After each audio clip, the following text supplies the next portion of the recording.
मैं इसके बाद दावत दे रहा हूँ डॉक्टर हलीमा सादिया साहिबा को, जो डिप्टी डायरेक्टर एजुकेशन वक्फ दिल्ली से तशरीफ़ लाई हैं, कि वो आएँ और नेशनल एजुकेशन पॉलिसी 2020 पर अपने ख़यालात का इज़हार करें। बिस्मिल्लाहिर्रहमानिर्रहीम। ख़वातीन व हज़रात, अस्सलामु अलैकुम व रहमतुल्लाहि व बरकातुहू।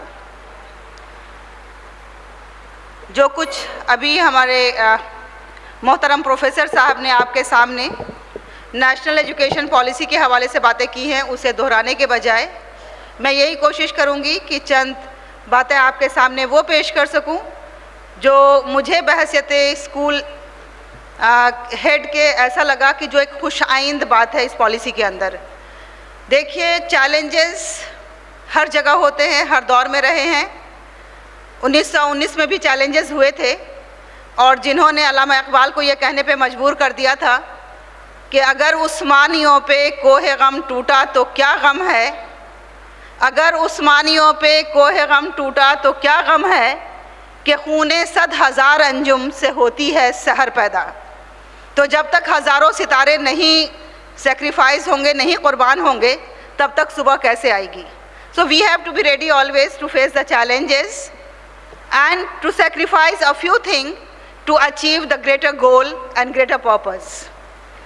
नेशनल एजुकेशन पॉलिसी में ख़ास तौर से जो प्री प्राइमरी एजुकेशन को शामिल किया गया है, ये रिसर्च बताती है कि बच्चे का जो ब्रेन डेवलपमेंट होता है वो बच्चे के 2 साल से लेकर 7 साल तक बहुत ही क्रूशियल पीरियड का होता है। और इस पीरियड में जो बच्चे की ब्रेन डेवलप हो जाती है और उस ब्रेन के अंदर हम जो भी बीज डालना चाहते हैं वो हम इसी उम्र में कर सकते हैं, जिसमें से हम देखते हैं कि बच्चों के जो इब्तदाई उम्र थी वो बिल्कुल नेग्लेक्ट हो रही थी।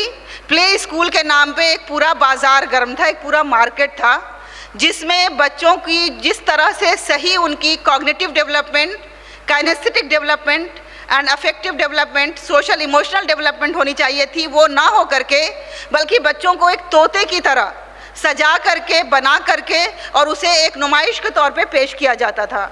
तो हमें उम्मीद है कि जब इसे मेन स्ट्रीम में डाला गया है तो ज़रूर उन बच्चों की जो 3 साल से लेकर के और 6 साल की उम्र तक के बच्चे हैं, उनकी मेन स्ट्रीम में आने की वजह से सही नशोनुमा साइकोलॉजिकली एंड साइंटिफिकली उनकी हो जाएगी, उनके ऊपर भी पूरी तवज्जो दी जाएगी जैसे कि देनी चाहिए। एक तो ये खुशाइंद बात है। दूसरी बात यह है कि जो तालीम में फ्लेक्सिबिलिटी लाई गई है वो तो हम उसे वेलकम करते हैं। साइंस और कॉमर्स और आर्ट्स इसके मुख्तलिफ मदारिज मखसूस नहीं होंगे, बल्कि अगर कोई साइंस का स्टूडेंट आर्ट्स के कुछ सब्जेक्ट पढ़ना चाहता है या कोई स्किल का सब्जेक्ट लेना चाहता है तो उसे पूरी आज़ादी होगी। तो ये एक फ्लेक्सिबिलिटी और आज़ादी भी बहुत अच्छी चीज़ है। This is my personal life, this is my professional life and this is my passion. तो अब क्या होगा कि जो हमारा पैशन होगा वो हमारे प्रोफेशन बन सकता है, क्योंकि अगर हम किसी ऐसे प्रोफेशन में, किसी ऐसी चीज़ में दिलचस्पी रखते हैं, जैसे किसी बच्चे को होता है ब्लॉग राइटिंग में होता है, किसी बच्चे का होता है वीडियो मेकिंग में होता है, किसी का पिक्चर क्लिकिंग में होता है, किसी का किसी और फील्ड में होता है, फिशरी में होता है, तो इस तरह से जो आसानी के साथ उसके प्रोफेशन में ढाल सकते हैं। ये भी एक फ्लेक्सिबिलिटी जो इसमें आई है, ये एक खुशाइंद बात है। इसके अलावा अगर हम बात करें कि स्कूल में जो पेडागॉजी में तब्दीली आई है और उसकी वजह से असेसमेंट में जो तब्दीली आई है, ये एक बहुत ही मुबारकबाद के काबिल है, क्योंकि अभी तक जो हमारा एजुकेशन सिस्टम था, हालांकि पियाजेस थ्योरी भी पढ़ाते हैं हम बीएड में, वाइगॉट्स्की की थ्योरी भी पढ़ाते हैं, हम हार्वर्ड गार्डनर्स की भी थ्योरी पढ़ाते हैं, हम उसकी हायरार्की ऑफ नीड्स भी पढ़ाते हैं, ब्लूम्स टैक्सोनॉमी भी पढ़ाते हैं, लेकिन होता क्या है कि जब ये तमाम असातिज़ा तैयार होकर के क्लासरूम में जाते हैं तो क्लासरूम में वही एक तरीक़ाकार रह जाता है, lecture method, question answers, eat and vomit वाला। ज़्यादातर जगहों पे मैं कहती हूँ, ऐसा नहीं कि इसको मैं जनरलाइज कर रही हूँ कि सभी स्कूलों में ऐसा होता है, but mostly it is happening in the schools. So now in the NEP assessment pattern is going to be drastically change, बिल्कुल ट्रांसफॉर्म हो रहा है।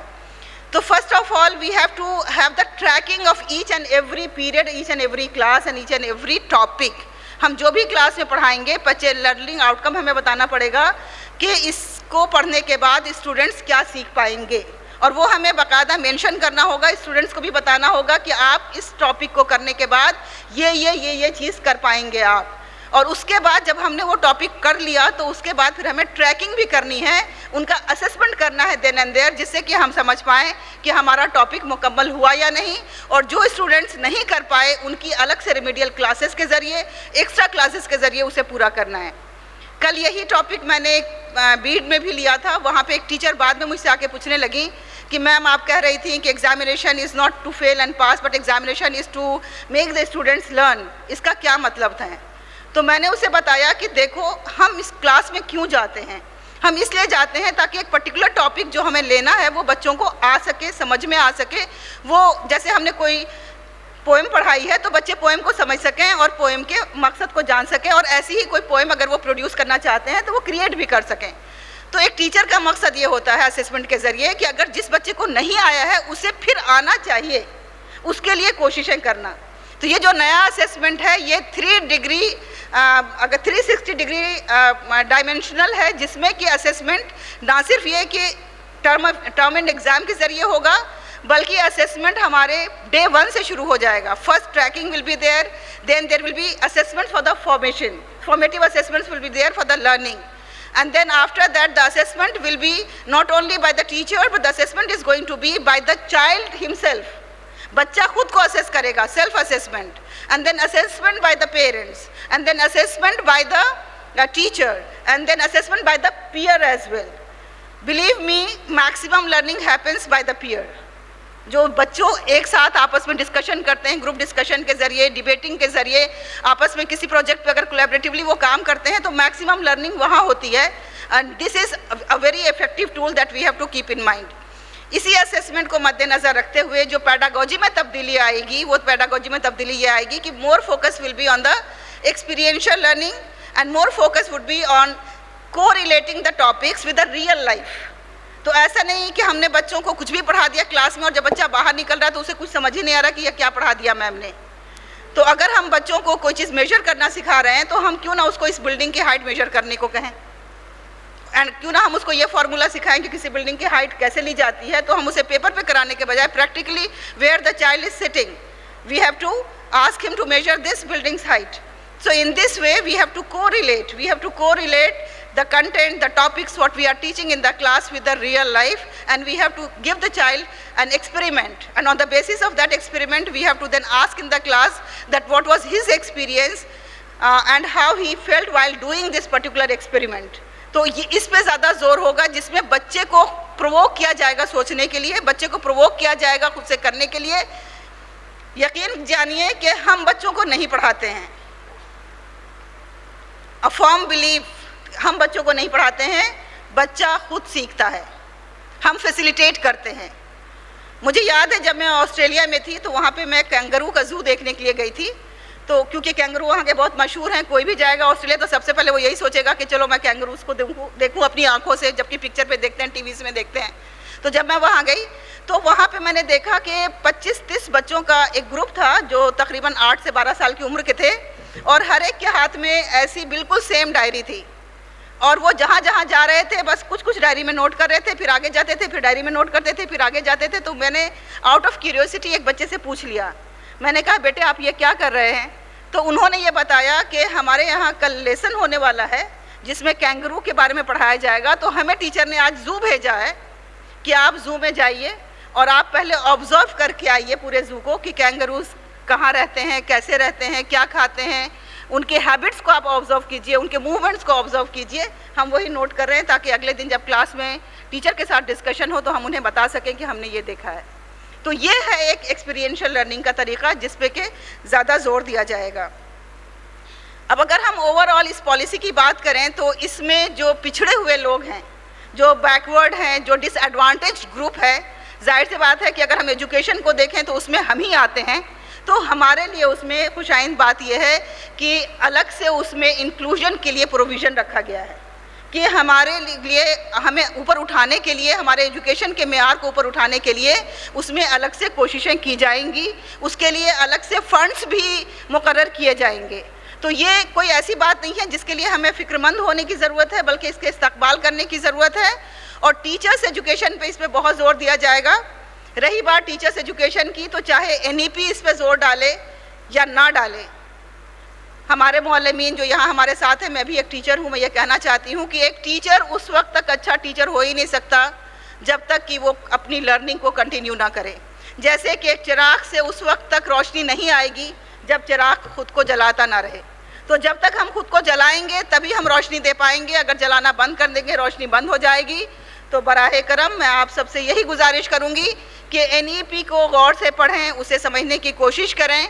हम सब भी अभी समझ ही रहे हैं, अभी पूरी अच्छी तरह नहीं समझ पाए हैं, तो उसे समझने की कोशिश करें और उसमें जो भी अच्छाइयाँ हैं, जो भी अच्छी चीज़ें, जो अच्छी पॉलिसीज़ हैं, जिसके तहत अभी प्रोग्राम्स बनेंगे, जिसके तहत हमारे सामने सिलेबस आएगा और जिसके तहत जो भी उसमें पेडागोजी में तब्दीलियाँ आएंगी, असेसमेंट में तब्दीलियाँ आएंगी, उसे इम्प्लीमेंट ज़रूर करें। मैं ये बात इसलिए कह रही हूँ, जाने से पहले मैं आपको बता दूँ, क्योंकि मेरे अपने एक भाई से बात हुई, यहाँ की बात नहीं कर रही हूँ, किसी एक स्टेट की।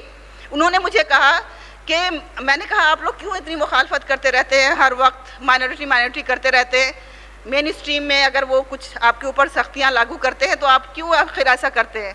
तो उन्होंने मुझे राजदारी की बात बताई। उन्होंने कहा कि हम इसलिए करते हैं कि हमें बहुत सी सहूलतें मिल जाती हैं। ठीक है, सहूलतें मिल जाएं, अगर ये सहूलतें आप फाइनेंशियल समझ रहे हैं तो मैं वेलकम करती हूँ, फाइनेंशियल सहूलतें मिलनी चाहिए। लेकिन अगर सहूलतें आप इस टर्म में कह रहे हैं कि जिसमें पढ़ाना कम पड़ता है, बच्चों को देखना कम पड़ता है, बच्चों के असेसमेंट में कोताही होती है, बच्चों की अटेंडेंस में कोताही होती है, जिसमें बच्चों के ऊपर ध्यान कम देना पड़ता है, तो माफ़ कीजिएगा, ये रियायतें हमारी कौम को आगे ले जाने के लिए नहीं बल्कि कौम को पीछे धकेलने के लिए हैं। और ऐसी रियायतें अगर कोई दे भी तो हमें उसका इनकार करना चाहिए। और हम सब मिलकर अगर हम कोशिश करेंगे तो यकीनन हमारे कौम के बच्चे इतने होनहार हैं कि वो इस मुल्क में एक सितारे के मानिंद चमकेंगे। मैं आप सबका बहुत बहुत शुक्रिया अदा करती हूँ और मैं ये उम्मीद करती हूँ कि जो चंद बातें मैंने आपके सामने पेश की हैं वो किसी न किसी काबिल होंगी। बहुत बहुत शुक्रिया आप सबका।